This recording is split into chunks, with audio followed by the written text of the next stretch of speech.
Hello नमस्कार everyone. स्वागत है आप सभी का नॉलेज मंत्रा के ऑनलाइन प्लेटफॉर्म पर। तो हम लोगों की चर्चा हो रही थी पुनर्जागरण के बारे में। तो कुछ पार्ट्स हमने कंप्लीट कर दिया है, जैसे कि पुनर्जागरण का अर्थ व परिभाषा, और मैप के माध्यम से हमने जो पुनर्जागरण कहाँ पर हुआ उस देश के बारे में, यानी इटली की स्थिति के बारे में, यानी कहाँ पर स्थित है वो, उसके बारे में जो है आपको बताया। और इसके बाद में जो कल हमने बताया था, तो पुनर्जागरण का के कारण क्या थे उसके बारे में हमने आपसे डिटेल में चर्चा किया। तो पुनर्जागरण के कारणों में से मुख्य कारण कौन कौन से निकल करके आए? तो मुख्य कारण था कुस्तुनतुनिया पर तुर्कों का अधिकार।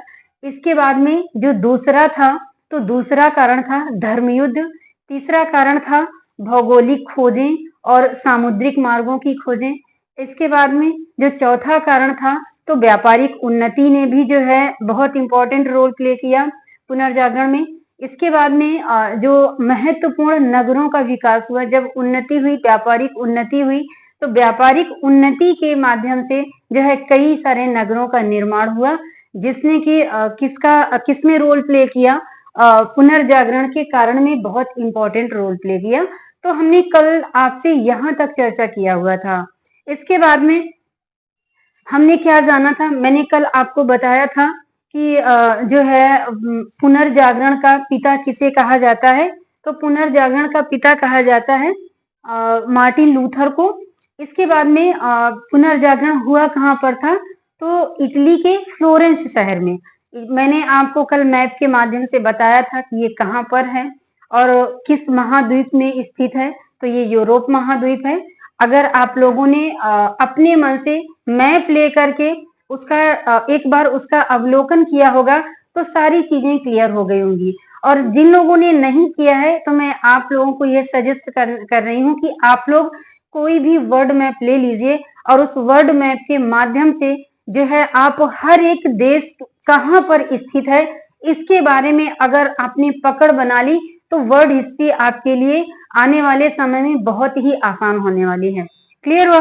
तो चलिए अब हम चलते हैं, अपने समय को बचाते हुए हम अपने टॉपिक की ओर चलते हैं। तो आज का हमारा टॉपिक क्या है कि आखिरकार इटली में ही पुनर्जागरण क्यों हुआ?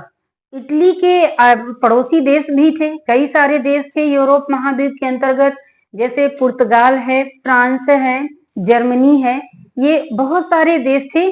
तो आखिरकार थे तो यूरोप महाद्वीप के अंतर्गत ही, लेकिन इन सारे देशों में ना हो करके सिर्फ और सिर्फ इटली में ही पुनर्जागरण क्यों हुआ? इसके कारण क्या थे? तो कुछ ना कुछ कारण रहे होंगे जो कि इटली में जो है पुनर्जागरण की भावना जो है बलवती हो उठी। तो आइए हम चलते हैं, एक एक करके इसके बारे में भी अध्ययन करेंगे और जानेंगे कि वो ऐसे कौन से कारण थे जो कि इटली में ही जो है पुनर्जागरण हुआ। ठीक है, और इटली में ही पुनर्जागरण की स्थिति बनी। तो आइए हम जानते हैं। तो सबसे पहले आता है क्या? सबसे पहले आता है इटली का फ्लोरेंस शहर। क्या है? इटली का फ्लोरेंस शहर। ये इटली का फ्लोरेंस शहर, इसको जो है क्या कहा जाता था? विद्वानों की नगरी कहा जाता था। क्या कहा जाता था? विद्वानों की नगरी कहा जाता था। वो क्यों कहा जाता था? क्योंकि यहाँ पर बहुत सारे विद्वान रहते थे व कई सारे विद्वानों का यहाँ पर जन्म हुआ था। तो जब कई सारे विद्वानों का यहाँ पर जन्म हुआ, ये लोग अपनी अपनी विचारधाराओं को व्यक्त किया।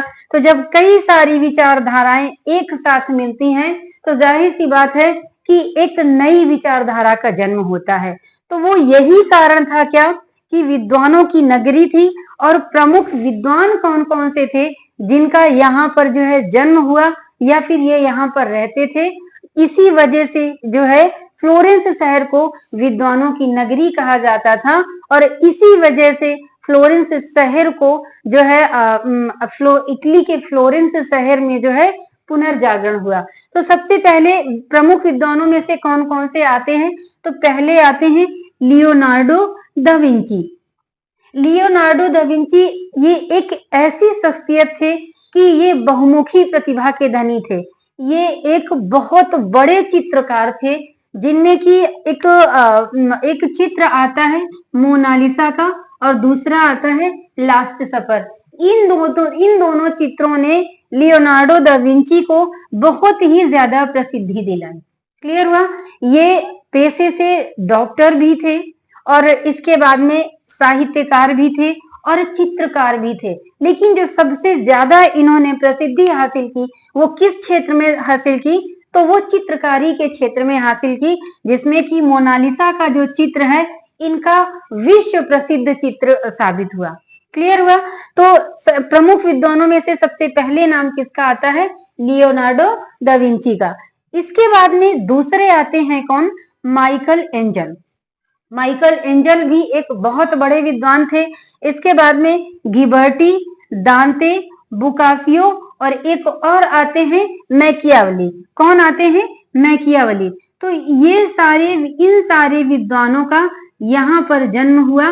तो जहां पर जो इतने सारे विद्वान जहां पर जन्म ले रहे हैं तो जाहिर सी बात है कि वहां पर पुनर्जागरण तो होना ही होना है, क्योंकि वहां पर जो भी यानी कि जो भी कुरीतियां हैं, तो जब विद्वान यहाँ पर हो रहे हैं तो एक ना एक दिन ऐसा आएगा कि वो उन कुरीतियों के बारे में के विरोध में जरूर एक ना एक दिन निकल करके आएंगे और इनका विरोध करेंगे। और जब विरोध करेंगे तो पुनर्जागरण की स्थिति यहाँ पर पैदा होती है। नए नए विचार आते हैं, ये लोग जनता को जागरूक करते हैं और जब जनता जागरूक होती है तो ये लोग जो है क्या होते हैं, यहाँ पर ये जो इटली का फ्लोरेंस शहर है तो यहाँ पर क्या होता है? पुनर्जागरण हो जाता है। इतने सारे विद्वान एक जगह इकट्ठे हुए, समय समय पर आकर के एक के बाद एक जो है विद्वानों का, बड़े बड़े विद्वानों का यहाँ पर जन्म होता है और जन्म होने से नई नई विचारधाराएं उत्पन्न होती हैं और ये जनता को जागरूक करते हैं। और जब जनता जागरूक हो जाती है तो यहाँ पर क्या होता है? एक दिन पुनर्जागरण की स्थिति आ जाती है। क्लियर हुआ? इसके बाद में यहाँ पर जो है दूसरी चीज, यहाँ जो फ्लोरेंस के इटली शहर में मेडिची राजवंश था, जिसने जो है इन सारे विद्वानों को संरक्षण भी दे रखा था। तो जाहिर सी बात है जब विद्वानों को संरक्षण मिलेगा तभी जो है, जब विद्वानों को संरक्षण मिलता है तभी जो है ये लोग अपनी प्रतिभा का प्रसार कर पाते हैं। तो सबसे बड़ी चीज होती है क्या कि प्रतिभा का प्रसार तभी होगा किसी भी क्षेत्र में हो जब उसको संरक्षण प्रदान किया जाएगा। वो भी जब राजाश्रय मिल जाता है तो ये और ज्यादा मात्रा में जो है बढ़ करके सामने हमारे आती है। ठीक है, तो पहला हमने क्या जाना कि इटली में ही पुनर्जागरण हुआ था। तो क्यों हुआ था? उसका कारण क्या था? फ्लोरेंस शहर, जो कि विद्वानों की नगरी के नाम से जाना जाता था। क्लियर हुआ?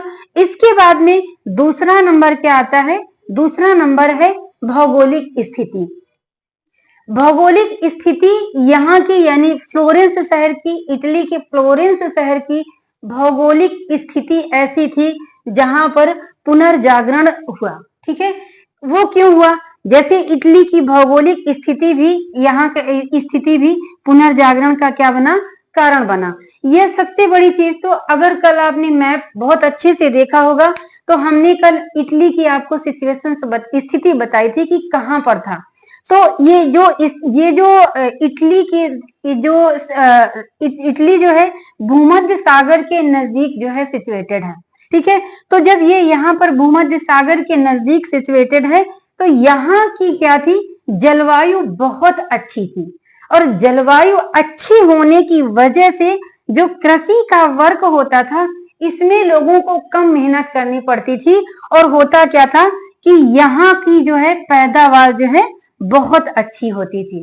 क्या था कि यहाँ की पैदावार बहुत अच्छी होती थी। यहाँ का क्लाइमेट ही ऐसा था कि पैदावार कम, कृषि में जो है कम मेहनत करने के बावजूद भी यहाँ पर पैदावार बहुत अच्छी होती थी।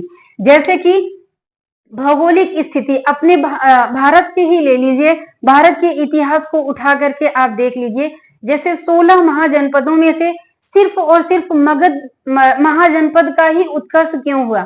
अन्य महाजनपदों ने अपनी ख्याति क्यों नहीं प्राप्त की? क्योंकि जो मगध महाजनपद था तो उसकी भी सिचुएशन ऐसी थी, उसकी जो भौगोलिक स्थिति इस तरीके की थी कि ये जो है यहाँ की भी पैदावार बहुत अच्छी हो रही थी। उसका कारण क्या था कि सबसे पहली चीज तो वो 5 पहाड़ियों से घिरा हुआ था। कौन? मगध साम्राज्य, और 3 नदियों के संगम पर स्थित था। प्लस वहां पर हाथियों की उपलब्धता बहुत ज्यादा मात्रा में पाई जाती थी, और उसके साथ जो है वहां पर लौह अयस्क भी बहुत ज्यादा मात्रा में पाए जाते थे, और वहां के राजाओं की अपनी नीति थी मगध साम्राज्य के उत्कर्ष में। तो जिस तरीके से मगध साम्राज्य का उत्कर्ष जो है भारत की भौगोलिक स्थिति पर डिपेंड था, उसी तरीके से ये जो इटली के फ्लोरेंस शहर की जो भौगोलिक स्थिति थी, ये भी पुनर्जागरण का कारण बना। पुनर्जागरण जो है यही कारण हुआ कि पुनर्जागरण इटली में ही हुआ। क्लियर हुआ? अब इसके बाद में आता है, हमने पहला क्या जाना कि फ्लोरेंस शहर यानी विद्वानों की नगरी कहा जाता था। इस वजह से यहाँ पर विद्वान बहुत ज्यादा रहते थे, तो इस वजह से इटली में ही पुनर्जागरण हुआ। इसके बाद में दूसरा क्या है, हमने आपसे चर्चा किया कि यहाँ की भौगोलिक स्थिति ऐसी थी कि ये अपने आप जो है पुनर्जागरण का कारण बना, और इटली शहर में ही पुनर्जागरण हुआ। अन्य देशों की क्लाइमेट इतनी अच्छी नहीं थी जितनी की इटली की थी। क्लियर हुआ? अब इसके बाद में इटली, ये जो है इटली जो है यूरोप का प्रवेश द्वार भी कहा जाता है। क्या कहा जाता है? कल के हमने वीडियो में आपसे चर्चा किया हुआ था कि यूरोप को इटली को यूरोप का प्रवेश द्वार भी कहते हैं। तो जब कोई विद्वान किसी राजा द्वारा प्रताड़ित किया हुआ, किसी देश के राजा द्वारा प्रताड़ित किया होता था, तो अगर वो यूरोप महाद्वीप जाना चाहता था तो वो क्या करता था कि सबसे पहले वो इटली से ही गुजरता था। कहां से गुजरता था? इटली से गुजरता था। और जितने भी विद्वान यहाँ से गुजरते थे, तो इटली की क्लाइमेट ऐसी होती थी कि ये लोग जो है यहाँ पर रुक जाते थे और यहाँ पर बस जाते थे, और यहाँ से जाने का नाम नहीं लेते थे। क्योंकि पहली चीज तो यहाँ पर विद्वानों को संरक्षण प्रदान किया गया था। दूसरी चीज क्या थी कि यहाँ पर विद्वानों को संरक्षण तो राजवंशों द्वारा प्रदान ही किया गया था, किंतु यहाँ की क्लाइमेट भी इतनी अच्छी थी कि इतने अच्छे क्लाइमेट में कोई भी रुकना चाहता है, कोई भी उस स्थान को छोड़ना नहीं चाहता है। तो ये भी कहीं ना कहीं एक कारण बना कि इटली में ही जो है पुनर्जागरण हुआ और अन्य देशों में नहीं। क्लियर हो गया? तो इस तरह से क्या हुआ कि इसकी भौगोलिक स्थिति इस तरह की थी, जहां यहाँ पर विद्वान बस रहे थे और ये यहाँ जाना नहीं चाहते थे। दूसरी चीज, इन सबको यहाँ पर संरक्षण भी प्रदान किया गया था। अब तीसरा नंबर क्या आता है? रोमन साम्राज्य का केंद्र। तो रोमन जो है साम्राज्य का केंद्र था। ये भी एक कारण बना किसका? इटली में पुनर्जागरण का। वो क्या था कि रोमन साम्राज्य का केंद्र होने के कारण धार्मिक भावनाएं यहीं पर बलवती हुई। धार्मिक भावनाएं जो है यहीं पर बलवती हुई। अतः जहां पर सबसे ज्यादा धार्मिक कट्टरता होगी, वहीं पर विरोध भी प्रारंभ होगा।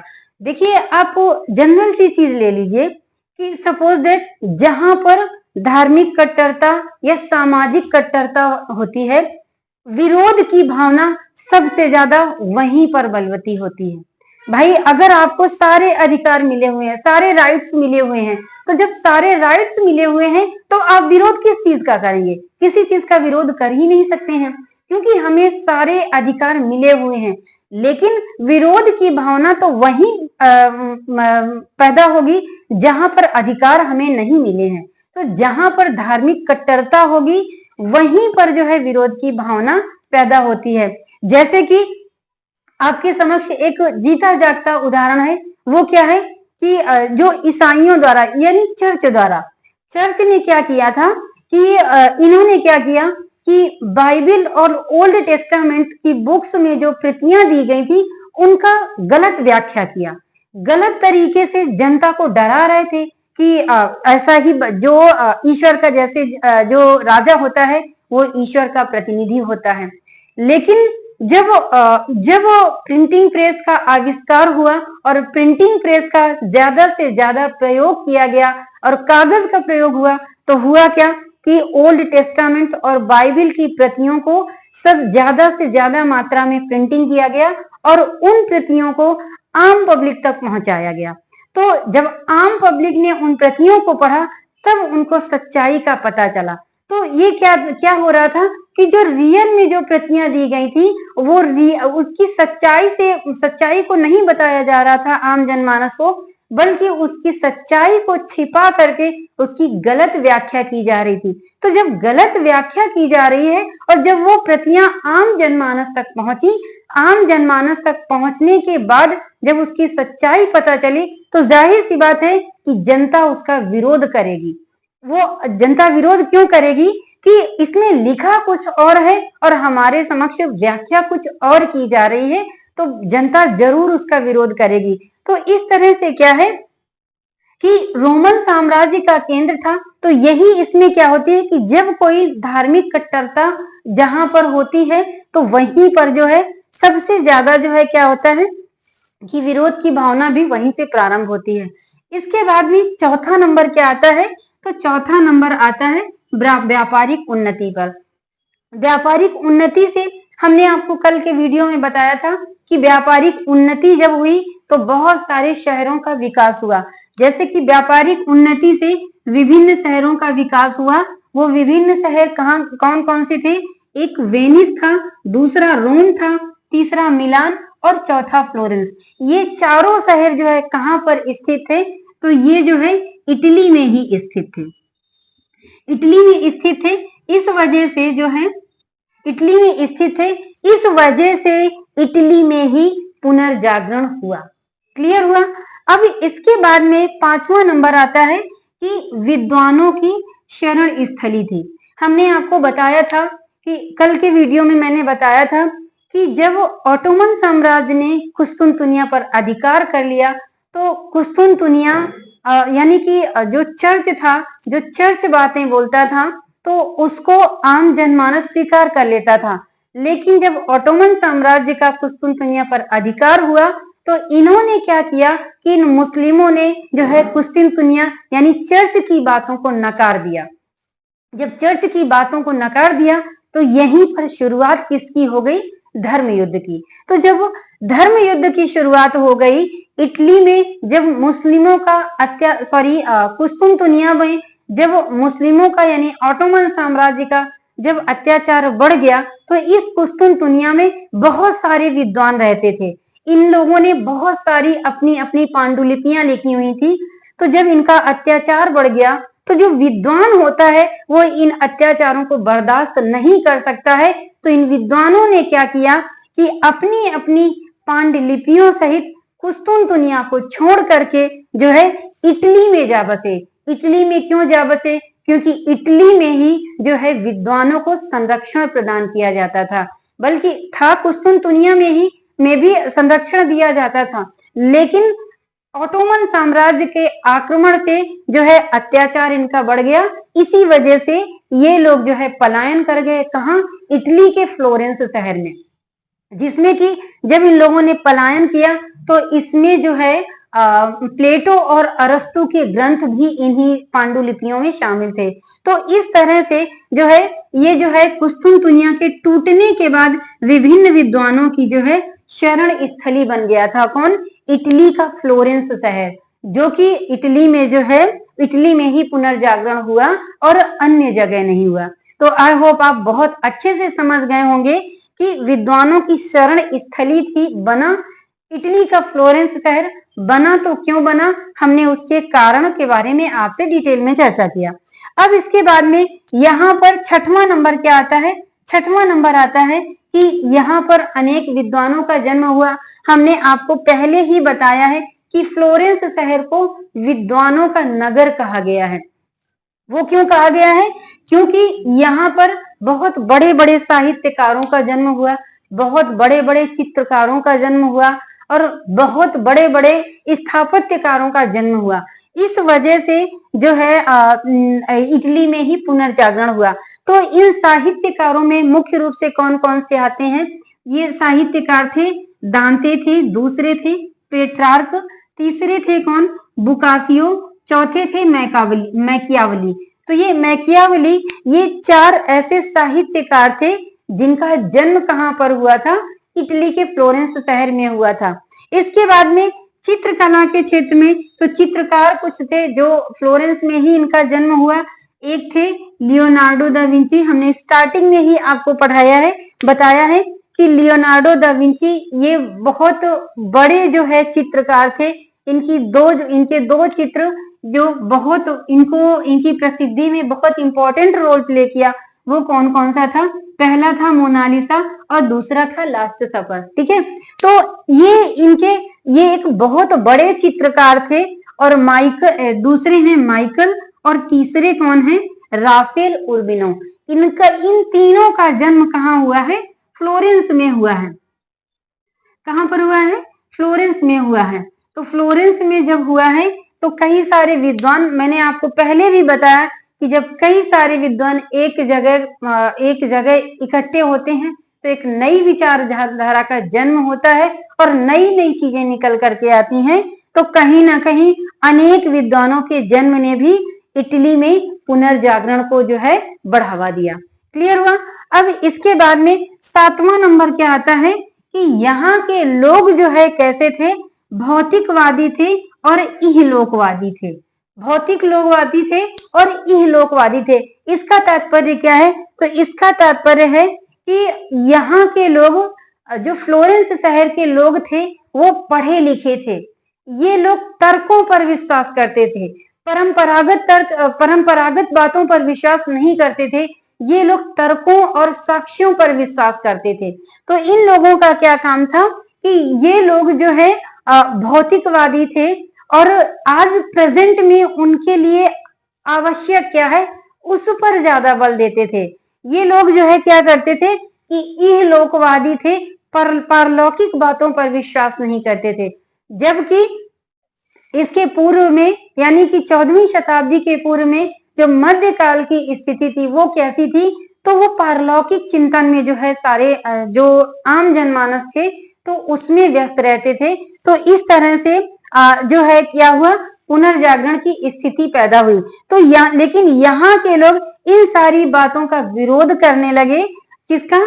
परंपरागत बातों का विरोध किया और कैसे? भौतिकवादी और इहलोकवादी भी बन गए। तो इस तरह से जो है इटली में इतने सारे विद्वानों का जन्म हुआ, व्यापारिक उन्नति हुई, रोमन साम्राज्य का केंद्र बना और क्या था? भौगोलिक स्थिति ऐसी थी और फ्लोरेंस शहर जो था वो विद्वानों की नगरी था। इसी वजह से सिर्फ और सिर्फ पुनर्जागरण कहां पर हुआ? तो वो इटली के फ्लोरेंस शहर में हुआ। तो आई होप आप बहुत अच्छे से समझ गए होंगे। अगर नहीं समझ पाए हैं, कोई चीजें नहीं क्लियर हो रही हैं, तो आप 1 से 2 बार इस वीडियो को देखेंगे तो आपको सारी चीजें क्लियर हो जाएंगी। क्योंकि ये नया चैप्टर है सभी के लिए, तो एक बार में समझना बहुत मुश्किल होता है। ठीक है, तो अब आगे जो हम आएंगे तो आगे का जो वीडियो लेकर के आएंगे वो एक एक, जैसे लियोनार्डो दा विंची है, माइकल है, राफेल उर्बिनो है, इनके बारे में हमने एक एक बिंदुओं पर प्रकाश डालेंगे। ठीक है, तो आज के लिए इतना ही। मिलेंगे हम कल नेक्स्ट वीडियो के साथ। लेकिन जाने के पहले आपसे ये जरूर कहेंगे कि अगर आप हमारे चैनल पर पहली बार आए हैं तो आप हमारे चैनल को सब्सक्राइब करें। जिन लोगों ने सब्सक्राइब कर लिया है वो लोग ज्यादा से ज्यादा शेयर करें और कमेंट्स बॉक्स में कमेंट्स भी कर सकते हैं। तो आज के लिए इतना ही। मिलते हैं कल नए वीडियो के साथ। तब तक के लिए धन्यवाद।